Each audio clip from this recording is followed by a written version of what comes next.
Si queremos que una ayuda sea vista como una ayuda, realmente debe tender a desaparecer.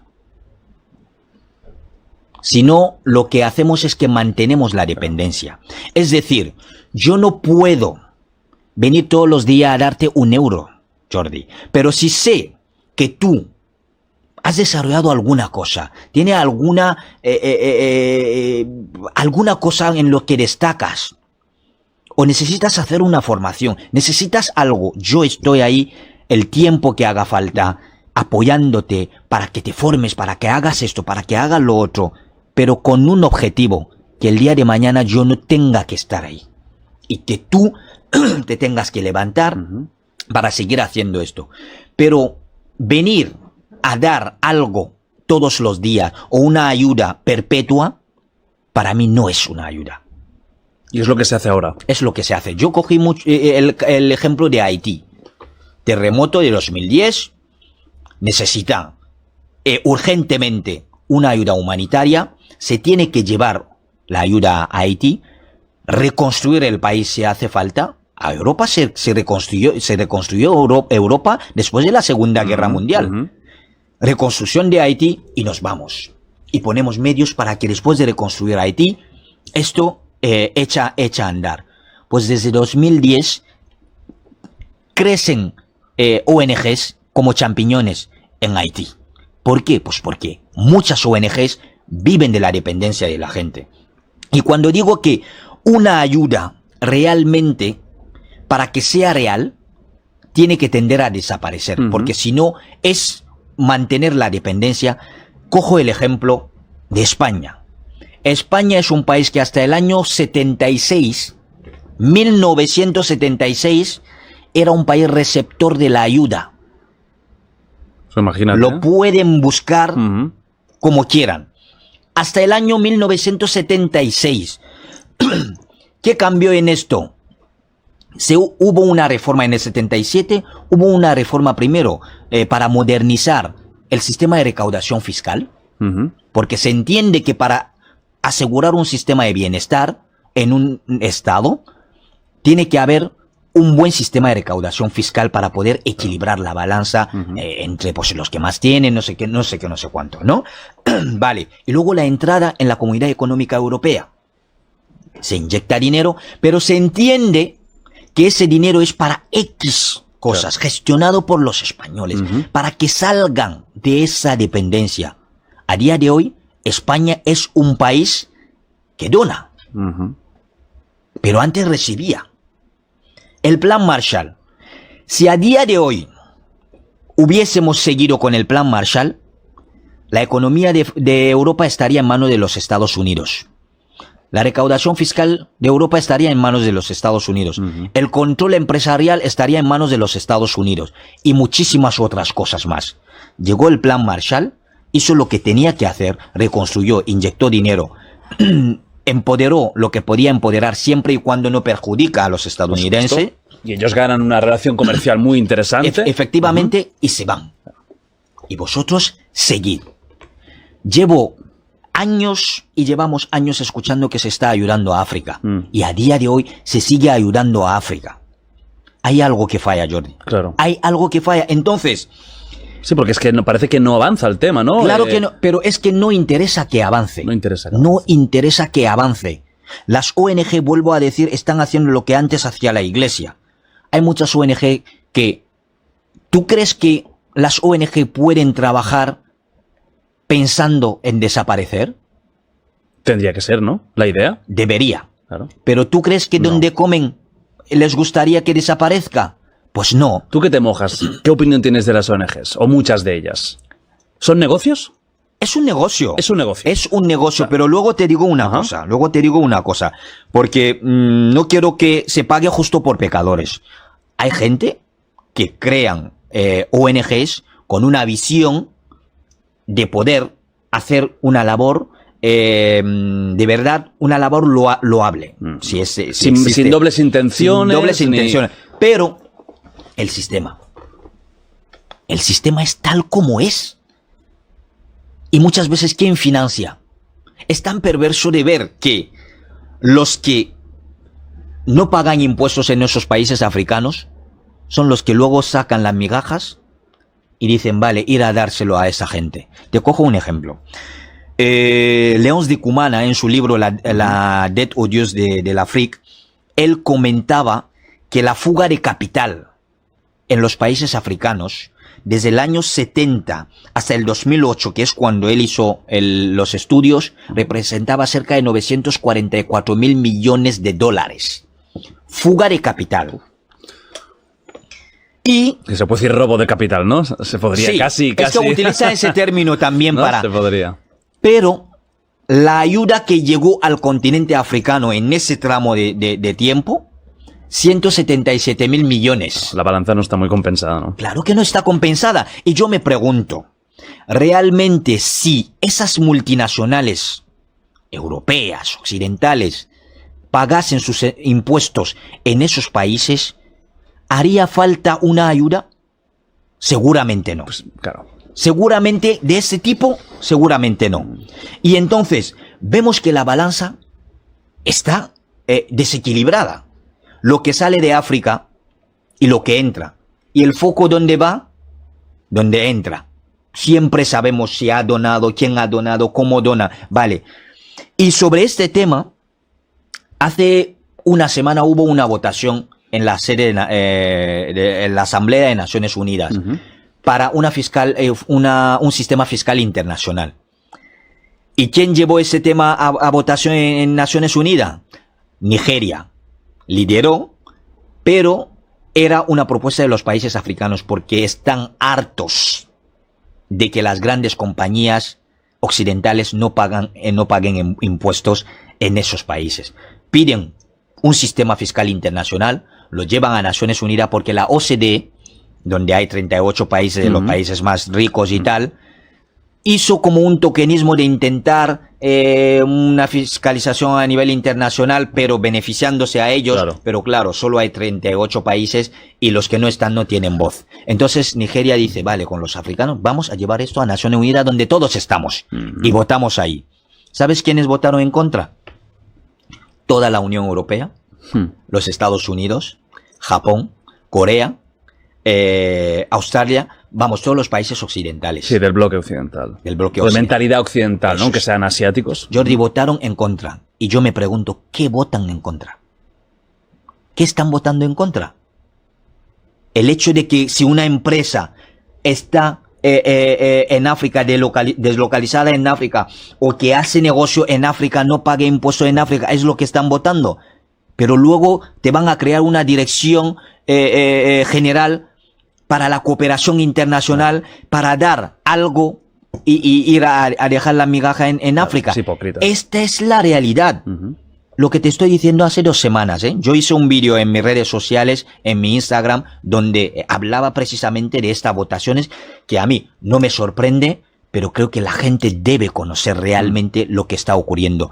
Porque vuelvo a decir, si hay un buen sistema de recaudación fiscal, no hace falta ni siquiera llegar a eso de las ayudas.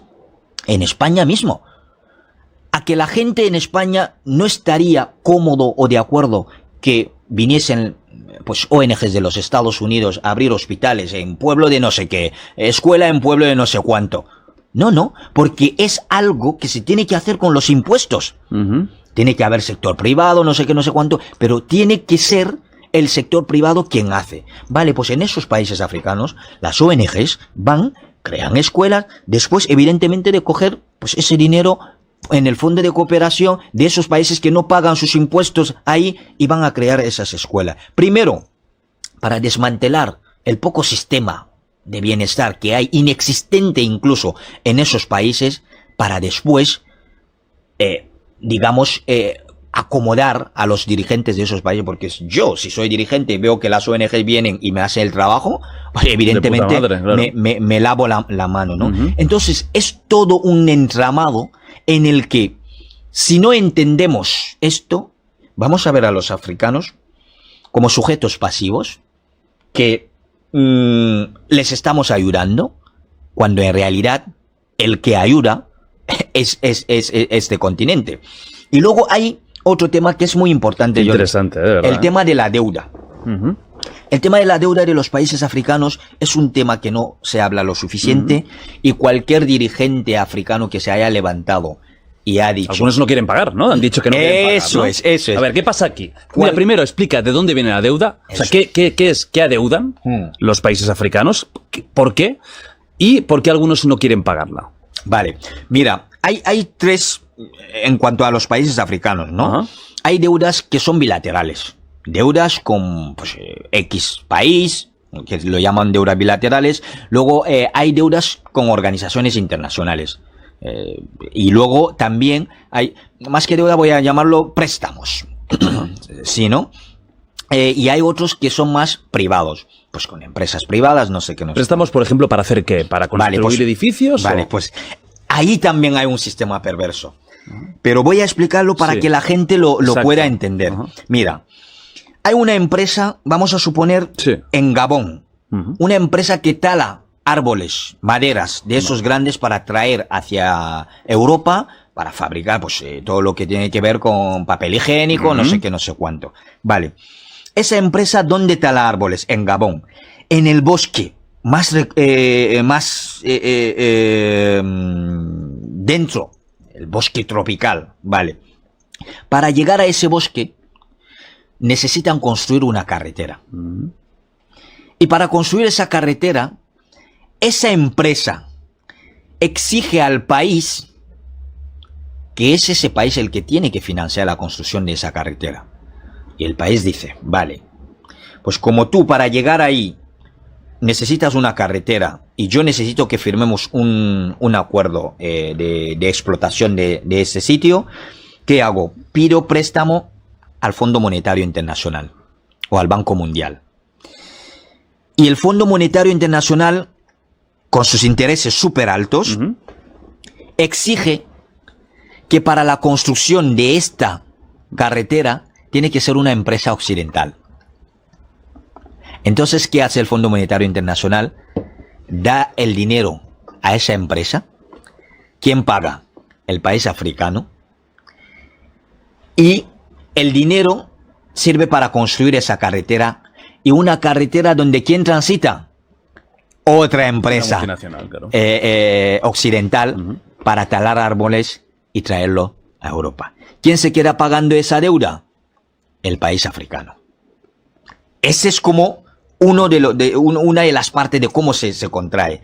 Pero antes de esto, los países africanos, a día de hoy, están pagando deudas que sirvieron para colonizarles. Me explico. Durante la época, cuando las metrópolis gestionaban esos países, se endeudaron muchísimo en nombre de esos territorios. Y una de las condiciones en los acuerdos de cooperación con los países africanos, una de las condiciones que puso, por ejemplo, Francia, era que, bueno, para darnos la independencia, para acceder a hablar, una de las cosas es que tenéis que pagar la deuda. La deuda que ahora mismo hay, Claro. tenéis que pagarla. Deuda que había provocado el país. Que había provocado Francia. Europeo. Eso es. Es decir, hay países africanos que se ven obligados a pagar una deuda de la que no saben ni siquiera de dónde salió. Se hipoteca el futuro de muchas generaciones de africanos de esta manera. Entonces, ¿qué hacen los dirigentes africanos? Algunos dicen, mira, yo no lo voy a pagar. Lo siento muchísimo. Día que dices que no vas a pagar, pues no vas a durar ni un telediario. Van a atacarte. Hombre, Ha habido asesinatos. ha habido. El caso más sonado es el caso de Tomás Sankara. Tomás Sankara, en un encuentro en la sede de la Unión Africana, le decía, camarada presidente, un discurso muy famoso, camarada presidente, de verdad os digo, que hagamos un bloque y vayamos a decir que no vamos a pagar la deuda porque no la podemos pagar. Pero yo no lo puedo hacer solo, porque si lo hago solo, asegurados de que en la siguiente cumbre yo no estaré allí. Y fue como una profecía. No llegó a la siguiente cumbre de la Unión Africana, de la Organización de la Unidad Africana. Como Tomás Sankara, muchos otros. El caso de Haití es muy conocido Haití, que fue la primera república negra independiente, una de las primeras repúblicas independientes en América Latina y los Caribes también. Revolución haitiana, la madre de las revoluciones. Haití se libera de Francia, derrota al ejército francés, el ejército de Napoleón, derrota al ejército español, el ejército británico. ¿Y sabe lo que le dicen? Nunca más. Nunca más. Para que sirva de lecciones a otros que van a querer hacer lo mismo que ha hecho Haití, asfixian a Haití con el tema de la deuda. Haití a día de hoy, si está en esa situación, es también por ese tema de la deuda. Vale, volvemos a los países africanos. Hemos explicado cómo funciona, hemos explicado que hay deudas que no saben ni siquiera de dónde vienen, pero se ven obligados a pagar esa deuda. Vale, todo esto pasa. Consiguen su independencia, hay un despegue económico. Ahora la situación de los países africanos no era la que era en los años 70, principio de los 80. Eran países con un nivel con un sistema de bienestar, sistema social. Yo recuerdo en Camerún, cuando me lo cuenta mi padre, el sistema de la seguridad social que funcionaba y tal. Llega el Fondo Monetario Internacional. O sea, estamos hablando de un África que no es lo que imaginamos ahora, claro, lo que vemos, ¿no? Claro. O sea, un África que está siendo un país que, bueno, países están despegando, ¿no? Sí, sí. Económicamente, socialmente. Efectivamente. Y esto se frena. ¿Qué pasa aquí? Llega a los años 90, 90-80, el Fondo Monetario Internacional, lo que los conocidos como los hombres de traje negro. Los hombres de negro. Eso, sí, los hombres de negro. Y le dicen, mirad, no, es que estáis viviendo muy por encima de vuestras posibilidades.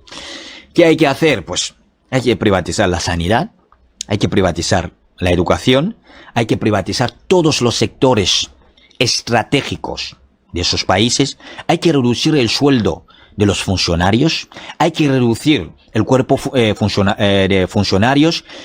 Los bancos comerciales no podéis dar préstamos, tenéis que elevar el tipo de interés. En África apenas se da préstamos. De eso que tú tienes un proyecto y vas al banco y te prestan y que abren un negocio, no. Casi imposible. Imposible. Las tasas de interés es de las más altas que hay para precisamente que no haya esto. Vale. El Fondo Monetario Internacional hace todo esto en sitios que no tienen un tejido industrial muy fuerte, están despegando. Entonces, ¿qué hace? Todo empieza a ir a pique. Cuando impone esto el Fondo Monetario Internacional, ¿en manos de quién se privatizan las empresas? En manos de multinacionales europeas, occidentales. Es decir, después de la Segunda Guerra Mundial, cuando en la conferencia de Bretton Woods se decide crear el Banco Mundial y el Fondo Monetario Internacional, el pacto era: vosotros estadounidenses controláis el Banco Mundial y nosotros europeos controlamos el Fondo Monetario Internacional. Entonces vamos con nuestras herramientas, esas dos herramientas, a imponer la regla de juego en el mundo. Y la regla de juego que solo nos beneficiará a nosotros. Por eso se creó también la Organización Mundial del Comercio. La Organización Mundial del Comercio, ¿a quién beneficia? A los de siempre, a Occidente. Entonces se crea el Fondo Monetario Internacional y el Fondo Monetario Internacional no le importa inyectar dinero en esos países, os endeudan, pero con condiciones drásticas. ¿Quién sufre? La población de esos países. Y tú, para que haya creación de un tejido industrial en un país, aparte de proyectos que vienen de fuera, inversiones que vienen de fuera, tiene que haber una vía para que la gente pueda pedir préstamo, la gente pueda tener proyectos, emprender. Eso es, claro, el emprendimiento.